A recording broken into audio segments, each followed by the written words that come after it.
السلام علیکم ورحمت الله. زما ملګرو، نن به زه تاسو سره په اوورسیز نوشهره یونین کمیونټي چې کومه ده په هغې باندې یو څو خبرې کول غواړم. دا د یکجهتۍ د ورورولۍ یو ډېر ښه پیغام دی. یقینا تاسو به دا انجوای کوئ. ما ته زما دوست عظیم جان خټک کوم چې شافوزن کې یو کامیاب بزنسمین دی د پاکستان او سویزرلینډ کې ډېر ښایسته خپل بزنس کوي، یو نامه پیدا کړې ده او د هغه تعلق د نوښار نه دی، یو غیرتمندې ځمکې نه، د جرأتمندو د ځمکې نه، د خټک نامې نه د هغه تعلق دی او د هغه همیشه دا کوشش وي چې خپل علاقې دپاره څه کارونه وکړي او خپلې کمیونټي دپاره په پاکستان کې بهترین سټپس اوچت کړي او همیشه دا کوشش وي چې هغه د خپلو خلکو دپاره څه نه څه ضرور وکړي. زه په هغې هم ډېر زیات خوشحاله یم چې کبیر افریدي زموږ ډېر خوږ ورور دوست پرون په هغې باندې په یو ډېر ښایسته پوسټ لګولی په فیسبوک کې او ما ته عظیم خټک ویل چې لکونو خلکو هغه پوسټ خوښ کو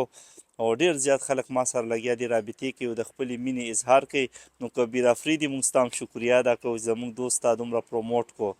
بیا ما ته عظیم خټک بی د دوبۍ اماراتو کې، سعودي عرب کې، یو ای ای کې د حیدر زمان بی د خبرو وکړه چې هغوی په سوشل میډیا باندې ډېر زیات متحرک دي او هغوی دلته یو زبردست تنظیم جوړ کړی دی. ما چې هغه تنظیم باره کې واورېده د اوورسیز نوشهره یونین کمیونټي باره کې، نو زه ډېر زیات امپرس شوم، زه ډېر زیات متاثره کړم. نو ما ویل چې زه په دې باندې ضرور یو ویډیو جوړه کړم.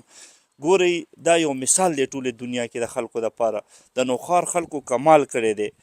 اوس چې څومره اوورسیز پاکستانیان هلته کې اوسیږي د هغوی فلاح و بهبود دپاره یې زبردست کار کړی دی. په ټوله دنیا کې چې د نوشهره کم خلک دي هغه ورکې भरपूर انداز سره چندې هم ورکوي، ځکه چې دا به وقت ضرورت ستاسو ډېر زیات په کار راتلی شي. او دا عظیم خټک ما ته بیا کیسې کړي د نوښار د خلکو نه. د هغې یو ماما محمد حسین خان خټک، هغه 2 ځل نګران صوبایي وزیر هم پاتې شوی دی، ناظم هم د خپل علاقې پاتې شوی. د نوښار خلک یې ډېر ښه پیژني او خټکنامې دپاره د هغه ډېر زیات خدمات دي. نو داسې خلک چې هغه عوامو کې ژوند کوي، د عوامو دپاره د هغوی بهترۍ دپاره د هغوی ښېګړې دپاره هغوی خپله زندګي وقف کړي، نو بیا خلک یې نه هېروي. اوس هغه وفات شوی دی، الله دې هغه غریق رحمت کړي، الله دې هغې ته ډېر لوی جنتونه ورکړي، جنت الفردوس دې الله رب العزت د هغه نصیب کړي. دومره خدمات یې کړي دي چې عظیم خټک وایي اوس هم خټکنامې خلک د هغه ډېر قدر کوي، عزت یې کوي. نو دغسې د نوښار خلک ډېر زیات اکټیو دي اوورسیز پاکستانیانو کې، په یو ای ای کې، دوبۍ کې، سعودي عرب کې چې هغوی کوم تنظیم جوړ کړی دی د هغې زبردست اغراض او مقاصد یې ایښي دي. پیله خبره هر یو ممبر به 120 درهم د هغې دپاره خپل فیس ورکوي، د دې ګروپ حصه به جوړېږي. نو چې کله هغه د دې ګروپ حصه جوړ شي هغه ته به بیا زبردست بینفټس هم میلاویږي. ګوره مړی ژوندی غم ښادي هر چا سره لګېدلې ده. هر کال یې په دې ممبر باندې بیا 50 درهمه فیسه میښی دی چې ته به خامخا دا جمع کړې. کله چې هغه دا جمع کوي نو که خدای مکه د انسان اچانک مړ شي، اکسیډنټ وشي، څه بل څه وشي، نو بیا یو هر سړي باندې 100 درهم ایښي چې 15 ورځو کې دننه به ته دا 100 درهم جمع کړې دي تنظیم ته. بیا هر یو ممبر چې کوم په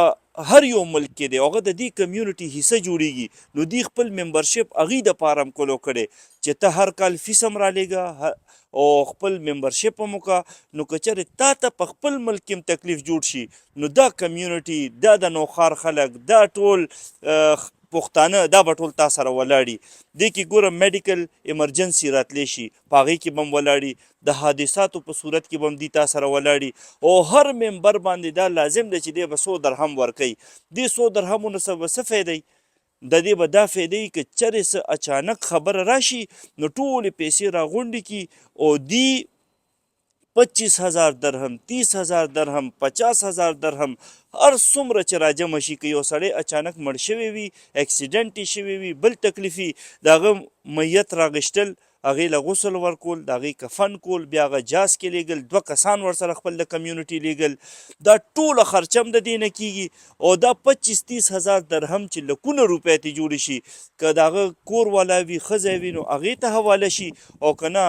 ښځی نه وي، دا نوجوان وي، نو هغه مور او پلار ته دا پیسې حواله شي. نو دا څومره زبردست سټپ دی. که چېرې تاسو هم د دې کمیونټي حصه جوړېدل غواړئ او تاسو اوورسیز پاکستانیان یې په ټوله دنیا کې نو زه د هغې نمبر یې تاسو ته په سکرین باندې هم شیر کوم او زه یې درته په خوله ویم هم د دې دا نمبر یې دي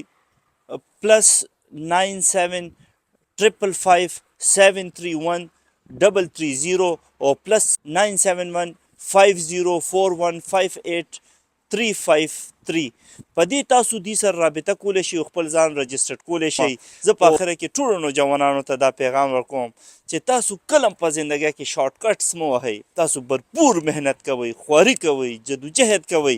دا ټوله دنیا به ستاسو د محنت میداني خواري وکئ محنت وکئ الله به ستاسو خواري کله هم نه ضایع کوي ګوره خواري چې کوم یو سړی باغ کې کافر هم وکړي الله د هغه محنت هم نه ضایع کوي هغه ته هم پل میلاویږي هغه ته هم فروټس میلاویږي هغه ته هم سبزي میلاویږي الله رب العزت قدردان دی د قدردانو عزت کوي قدر یې کوي نو تاسو ته زه درخواست کوم نوجوانانو محنت وکئ خواري وکئ دا حیدر زمان او د ده ملګري دا زه خراج تحسین دې ته پیش کوم چې هغوی یو داسې سټپ اخیستی چې ټولې دنیا کې د اوورسیز پاکستانیانو دپاره یو مثال دی د ټولې دنیا اوورسیز پاکستانیان دي دې ته وګوري او داسې قسم تنظیمونه دي جوړ کړي زه د سویزرلینډ پاکستاني کمیونټي ته هم دا ریکویسټ کوم چې راځئ موږ هم خپلو کې ملو شو او موږ داسې یو تنظیم جوړ کړو چې د هغې